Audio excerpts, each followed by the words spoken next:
Hi folks, welcome to Crisco's Corner. Unfiltered commentary. And not your truth, the real truth. Please like, share, and subscribe. And as always, thank you for your support.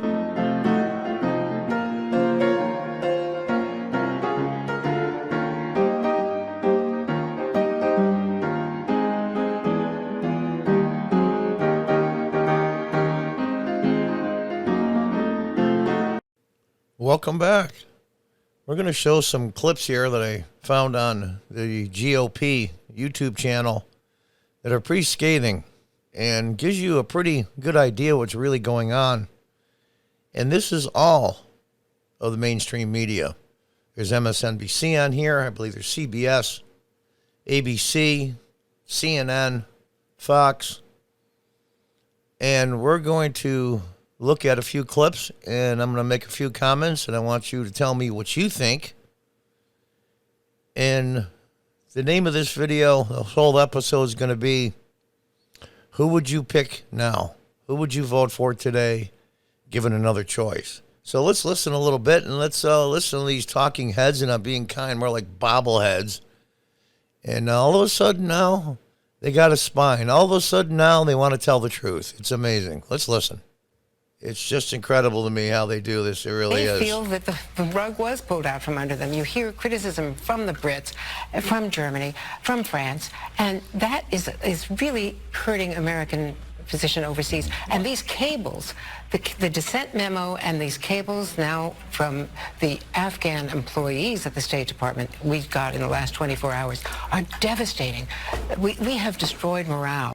The best way, the most effective way, the way I'm focused on to get folks in, again, is to be in direct contact with them and to help guide them in, to give them instructions on where to go, when to go there, and then we can bring them into the airport safely and effectively. So they're still effectively on their own getting to the airport? Again, we found that the best way to do this is to be in direct touch with them. President, Secretary of Defense have been clear that we will do whatever it takes to get Americans home and out of harm's way. Now, here's the thing. Let's stop for a minute. The morale of the American troops, the morale of the American people, they didn't give a good damn. And there she is again. They didn't give a good damn about the morale of this country and what other world leaders thought when they were calling Donald Trump, who was the president of the United States. Put the man aside for a minute. It's the office. Nobody talked like this in the heat of Watergate, for Pete's sake.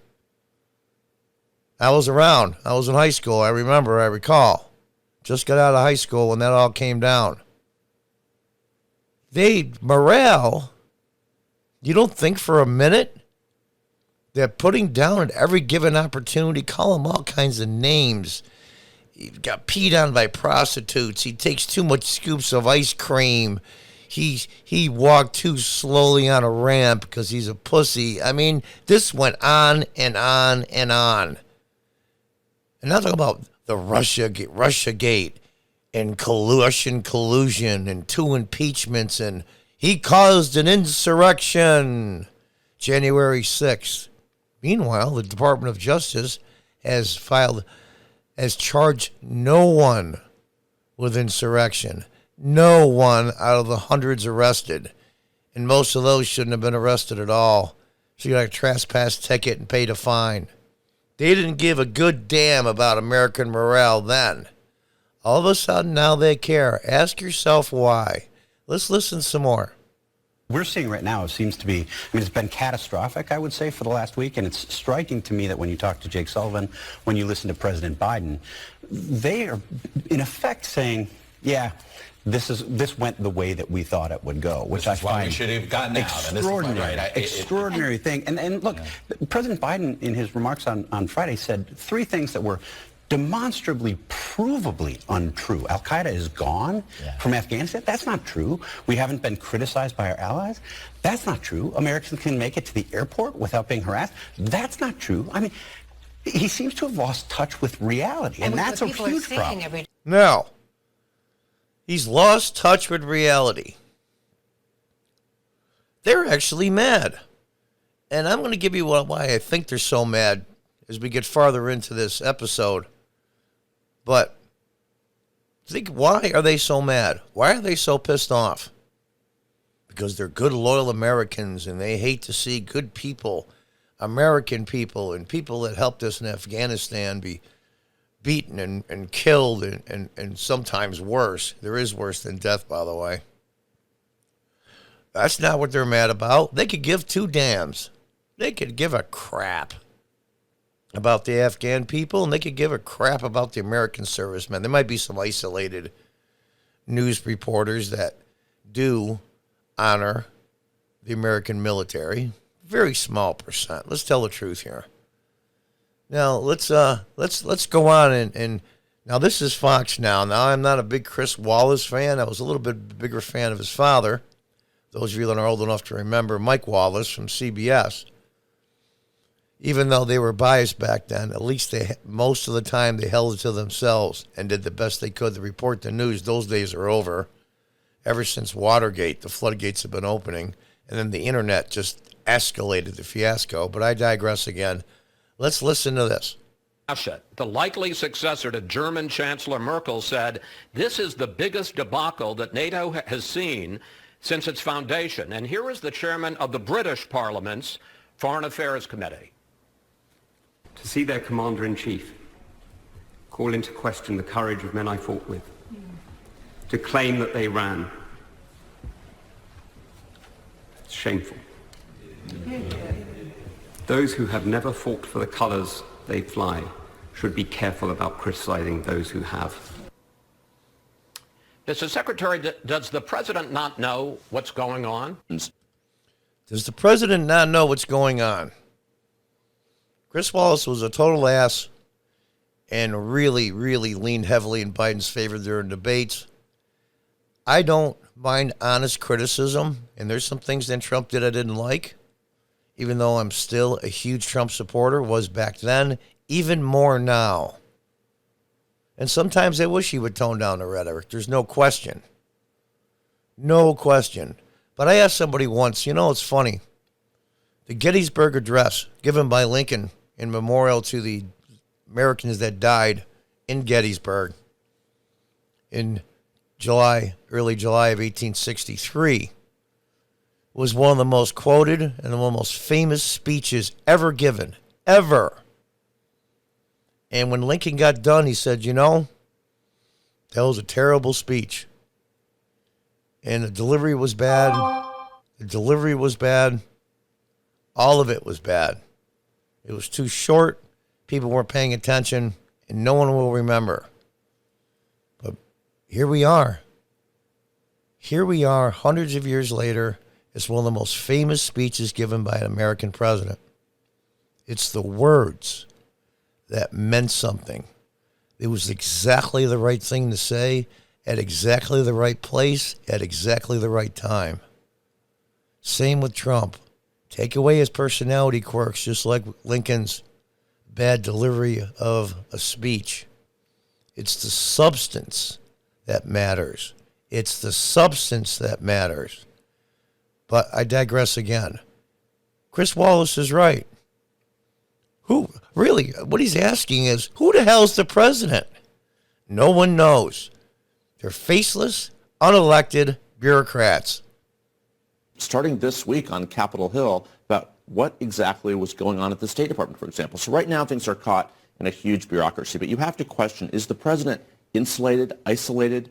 On Friday, it was just almost bizarre. What he was saying just did not match the reality of what some of his other advisors were saying. What I was really struck by was the question, and you were in the room, Caitlin, when he was asked about allies, essentially suggesting that allies are not upset at the U.S. or embittered by this, and it's just not the case. So I think this will be a very defining moment in the Biden presidency about what we learn of him as president. But it seems to me he's a bit insulated or isolated inside the White House. And as soon as he said that, actually, the British Defense Secretary came out and he said it was a mistake. Right. He said that this is going to encourage al-Qaeda and other terrorist organizations to really take advantage of the situation in Afghanistan. You've got tens of thousands of people out there desperate to get to the airport, surrounded by the Taliban, So why can't the U.S. send convoys out there? If you have an American passport, and if you have the right credentials, the Taliban has been allowing people to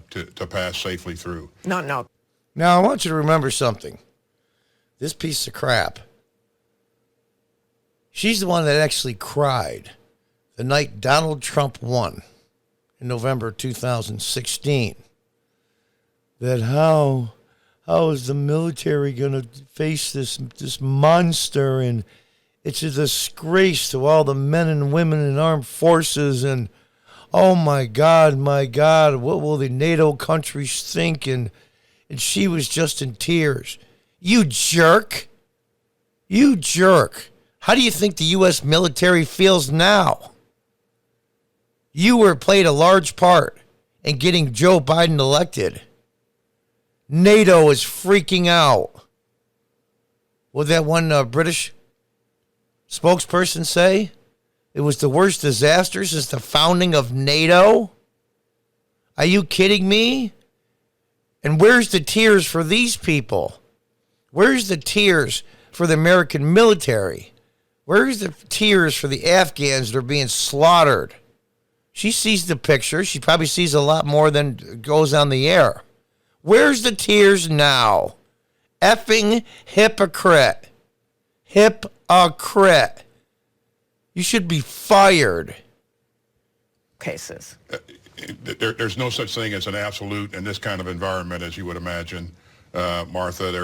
There have been incidents of people, having some tough encounters with Taliban. As we learn about those incidents, we certainly go back and engage the Taliban leadership and press home to them that our expectation is that they allow our people with the appropriate credentials to get through the checkpoints. Do you know how many Americans and legal permanent residents are currently in Afghanistan? Here's another one, another talking head. You know, I can understand why they want attractive people to be on news. It's not radio. What did the one guy say once? I got the face that's perfect for radio, that kind of thing. I understand you need pretty girls, handsome men. I get it, okay? But you got to be able to do your job, too. Now, look at the moronic answers she gets, and look at what her response is. And awaiting evacuation. Thanks for having me, Brianna. We cannot give you a precise number, but we believe that it is several thousand Americans who we are working with now to try to get safely out of. No, that's the thing. Why didn't she ask? I cut off the clip because she didn't ask. What does several thousand mean in English? 2, 3, 4, 8, 10, 15, 20, 25,000? Maybe another 50,000 Afghans? No follow-up question. No follow-up question at all. So you know what? If you're going to be hired because you're attractive, I have no issue with that at all. But Jesus, do your job. Be good at what you do. Because there's 50 other people right behind you that can take your spot. But then again, CNN isn't interested in doing their jobs and doing the news. They're a propaganda piece. And as you watch this video, I want you to think about, in the end, what I'm going to say, I think, is the reason why they're so mad. Think about why, all of a sudden now, the media is turning on Biden. Think about that. This is an emergency now. It's nothing to do with process. They're just trying to save lives. Tens of thousands are trying to get through. At the front, they're being crushed. Paratroopers pulling people from the mayhem. Medics rushing from the next casualty to the next and the next. Listen. Calm down. Calm down. Dehydrated and terrified. The soldiers spray the crowd with a hose, anything to cool them down. Men, women, and lots of children. Please call someone. And then what we feared, the inevitable. I want to stop this to make a point, and then we'll watch the rest of this. This is Sky News from Australia. Why in the world do we have to get foreign media, to get the video in the news about what's really going on. Why? Foreign media. And Australia right now is really destroying the civil rights of their citizens with their draconian lockdowns. Now they're using the military and guns to keep people locked up. But even still, their media tells more of the truth than ours. How sick is that? Is this a stabilized withdrawal from Afghanistan? It looks like death to me. In the mayhem, units rush through the crowds to shore up weak points in the evacuation center. Everyone working flat out, trying to stem the tide of an unfolding disaster. The problem now is not trying to control the crowds per se, it's the fact that at the front people are just getting crushed. There are thousands of people surrounded the airport. The Camp Sullivan, Camp Barron, the military entrance, all of them have been closed.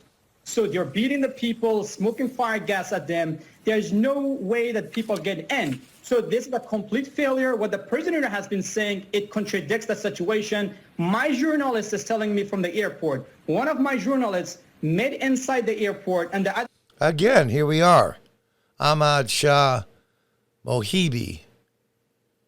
He runs a news agency. I'm not sure which one. He happens to be on MSNBC.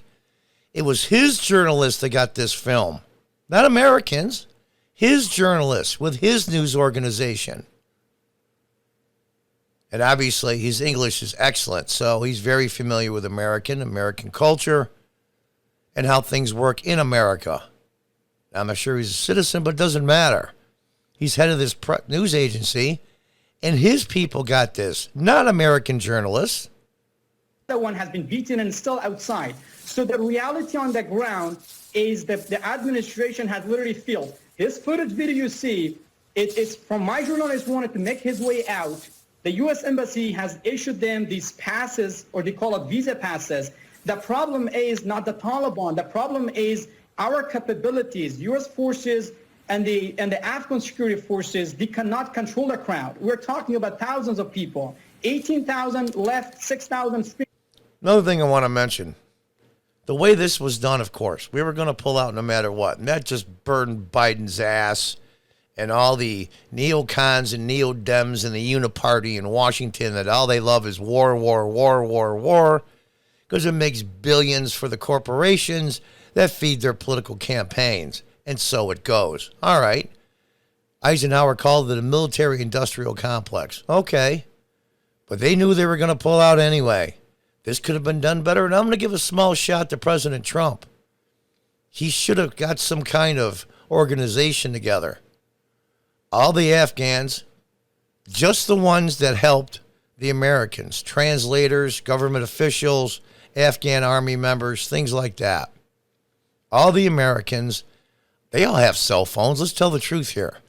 They all could have been on a network, and they all could have been getting emails, mass emails out 2-3 weeks before, as the Taliban were advancing. And don't tell me that their intelligence agencies didn't know. Of course they knew, and they did nothing. They could have emailed all these people. Now, of course, that would have caused a small panic in the country because word would have got out. But it would have been way better than this. And Trump could have started that, but he didn't. But Biden definitely didn't. He knew what was coming. He knew. And did nothing. He caused. And I say he, Biden, because he's the president. It's really whoever really is president that's the cause of this. But we don't know who that is. So we'll say it's Biden for now. Last night, right now, everything is closed. So what we see all these footages, they're being beaten. And here's another thing. Over 90% of these people have never worked for the U.S. government. Their families are not in the U.S. So it has been a mismanagement of this program. You know, this should have been done a long time ago. We literally failed. It has been a terrible leadership. And I think still the president, he admitted his failure, and he's still not regretting what is happening on the ground. You know, yes, there are a lot of brave American souls on the ground, but if the leadership is not working, if the strategy is not working, how are you going to safely bring this? What leadership? What strategy? This guy's trying to be kind. He really is. Because what is he going to do? Tell you guys suck? He'll never let him on TV again. He'll let him never do commentary again or report again. And obviously he has a news agency. He says, my reporters. So obviously they work for him and the agency that he works for or runs. What strategy? What leadership? People home. You know, on the crowd, my journalist told me there are a lot of American citizens with green cards, even with a U.S. citizenship passport, and the NGOs. That is the issue. So the crowd, there's really hard for people to go and say, oh, you're an American, let's go on a plane. So this situation, it's a chaos, it's a disaster. I got a message from the journalist that she made it to the airport. She was crying and she was telling me, Ahmad, I don't know what to tell you. People are killing each other over a bottle of water. It's such a disaster and chaos. I want to get to... People are killing each other over a bottle of water. Think about that for a minute. The next time you whine about the fact, oh, God, women are treated so badly in the United States. Look what's happening over there to women. Look what's happening over there to everybody. You have it so effing good, you don't even know it. I don't have a clue. Don't have a clue. I've been homeless 3 times in my life. I'm 64. I'll be 65 this November. It really sucks. But me being homeless, I was 100 times better than 95% of the population in the world. Put it in a little perspective.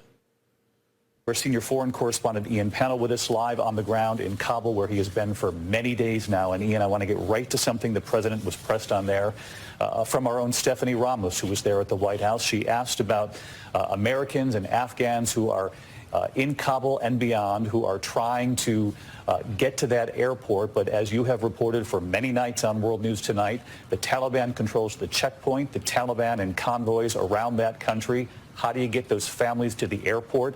The president said he has no intelligence that Americans have been unable to get there.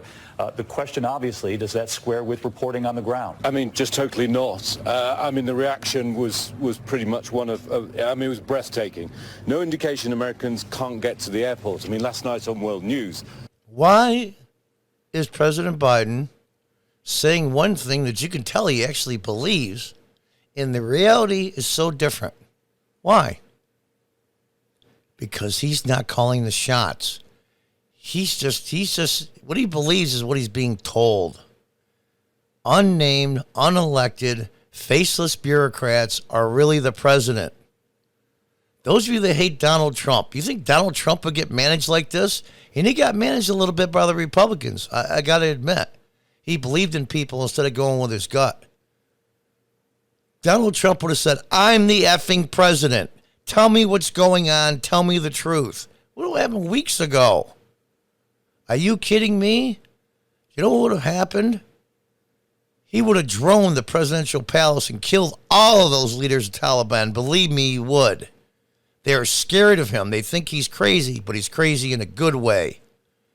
And all those NATO leaders and prime ministers that all whine because Trump made them finally pay their fair share for their protection with NATO. To pay for equipment, upgrade equipment. NATO has never been more ready and better equipped than they are now, ever, because of Donald Trump. And got billions of dollars from them to pay their fair share to reimburse the American taxpayers. And these people here are the ones that got Joe Biden directly elected. I don't want to hear your whining now. Elections have consequences, both in this country and around the world. The next time you vote, you better make damn sure you know what the hell you're doing. We had American citizens who had exactly that experience. They tried to get to the airport. They had waived their American passports. The president talked about all they had to do was present their passports and they'd be allowed through. They were beaten by the Taliban with the rubber fan belt from a vehicle. Multiple examples of Americans and Afghans, SIV applicants, who have now tried repeatedly. There's one woman we're tracking. She's back at the airport tonight. This is her 3rd night in the row. Gates haven't opened. The Taliban haven't let her through. it just seems the reality and the rhetoric are miles apart. I'm not quite sure what advice the president's receiving, but the truth on the ground is that these people who are in fear of their lives can't get through. Just us who think that Donald... Now, the reality and the rhetoric are not the same. That's been the mainstream media since Donald Trump announced he was running for president. The rhetoric and the reality are not the same. Do I wish he had a little bit softer personality? Yeah, but he is who he is. He's in his 70s. He's not going to change. Okay, I accept that. I don't mind. It's just an annoyance at worst. The reality and what's being reported and the rhetoric is not the same. You got some serious balls. And here we go again. We got to hear reports from Australia on polls that show that Biden's underwater. Let's listen. Trump would be doing better. There's a new poll reveals that apparently many voters are now regretting voting for Joe Biden. And why? Who would blame them, Rowan? I mean, honestly, this is a situation now where we've seen American prestige destroyed on the world stage. The world made a far more dangerous place. And so, there's a big case of what I'm starting to call a phenomenon called Biden's regrets, where Biden voters now say, ooh, gee, maybe the orange man wasn't so bad. After all, 1 in 10 regretting their vote. You add the numbers together, that would suggest that Donald Trump, if the election were held today, would still be in office. And it would suggest that even though he did want to end that engagement in Afghanistan, that it would not have been done in such a chaotic and shambolic way. Daisy? Well, the poll's pretty interesting. Indeed, it's from Rasmussen Reports, which, remember, is one of the only outlets, along with Trafalgar and the People's Pundit, who were actually even halfway accurate in the last two elections, said that 37% who voted for Joe Biden last time would vote for him today, even though 45% of them said they did. The poll said that 43% of respondents would vote for Trump, so that's quite a big win in the popular vote for Trump if the election were held today. And as James said, nearly 1 in 10 Biden voters regret voting for Joe Biden, which is fairly extraordinary. And if anyone wants a kind of visual representation of that, there's a terrific Twitter account out there called Biden Voters Posting Their L's Online, L's meaning losses. And it is just full of, since the beginning of the year, from the stimulus checks to Afghanistan, tweet after tweet after tweet of Biden voters saying, oh my God, why did I vote for him? What a dummy am I? What a mistake I did make. What a mistake that I did make. I like the name Daisy. You can tell it's Australia. It's an old school American name, and it's also a old school British name. I kind of like it. Anyway, what have I done? What have I done? Look at those people in the background here. That was from the C-17. There's several hundred that got out early, and they're luckier than hell. Elections have consequences. Well, I didn't like Donald Trump because he tweeted too much and he was mean on there and he just shut the F up. So I voted for Biden. I want you to explain to those Afghan people that it's going to be millions are going to die. Millions are going to die in the end. Or have a life so wretched they wish they were dead. All because you didn't like Donald Trump because he tweeted too much and he was mean. Think about that for a minute. I'll even go as long as say, you know what? Maybe both of the choices weren't that great. I'm a huge Trump supporter, but I'm just going to do this for the sake of argument, say that. My God, what were you thinking? What were you thinking? Here's the weird part. The hundreds of thousands of Afghan refugees, they're going to be scared across the world, and a whole bunch here, they're up in arms about. But yet, we had 1.2 million come across the Mexican border illegally. And believe me, they weren't all from Mexico and Central America. There was many from Africa, the Middle East. God knows what got in here. Yes, elections have consequences. They surely do. Well, I just couldn't vote for him. I just couldn't. You know what? He should have stayed home. He should have not voted for either. Vote for your state, maybe your Congress members, and there was a crap load more votes for congressional members nationwide than were presidential votes dwarf that. Makes you wonder, but I can't go into detail because this is YouTube. It's ridiculous. You say, well, John, this is Monday morning quarterbacking. Trump couldn't have done any better. Jesus, do you think? No one. I mean, no one. No one. Even if, I mean, I'll even make this statement as outrageous as it is. Even Maxine Waters, who's dumber than a bag of rocks, could have effed up this badly. Or worse. Impossible. You can't screw up this badly unless you're really trying, or you're totally so inept and so ridiculously clueless. I'm not, there's a whole bunch of progressives and leftists that I'll never, ever reach, ever. And anybody that's conservative can never reach them. They're totally gone. We'll call it a chronic condition. They're insane. Insane. They're literally nuts. It's the other 10, 15, 20% of the Democrats that are decent people, that are hardworking people, who I'm talking to right now. Men, women, that voted for Biden and thought they were doing the right thing and things would just calm down. Trump had the border under control and he was going to withdraw the best he could out of Afghanistan. It was going to be messy, but nowhere nearly this bad. Nowhere nearly this bad. It's like a divorce. It's always going to be bad. Always. But you can make it 100 times worse depending how you act. It's insane. So, I guess the question still is out there. Your choice today? Who would you vote for today? Folks, I follow a lot of politics. I have my whole life since I was a boy. I always loved it. I know a little bit more than the average person, but I still don't know nearly enough. I try to find out everything I possibly can about the topics that I'm interested in before I vote for somebody, especially at the state, federal level. Local, you might even know them or know of them. But when you vote for president, you have to look at everything. You may not like both the choices, but you have to pick the best choices available. I consider it an obligation as an American citizen. There are cemeteries with almost 1 million Americans in the U.S. and around the world that died so you can vote. And this is what you do with it? And I want you, with this final thought, you Biden voters that meant well, the ones that are normal, that you can reason with. Look in the back of the picture here. Look at the Afghan people. How many are going to die? How many are going to die indirectly because of who you voted for?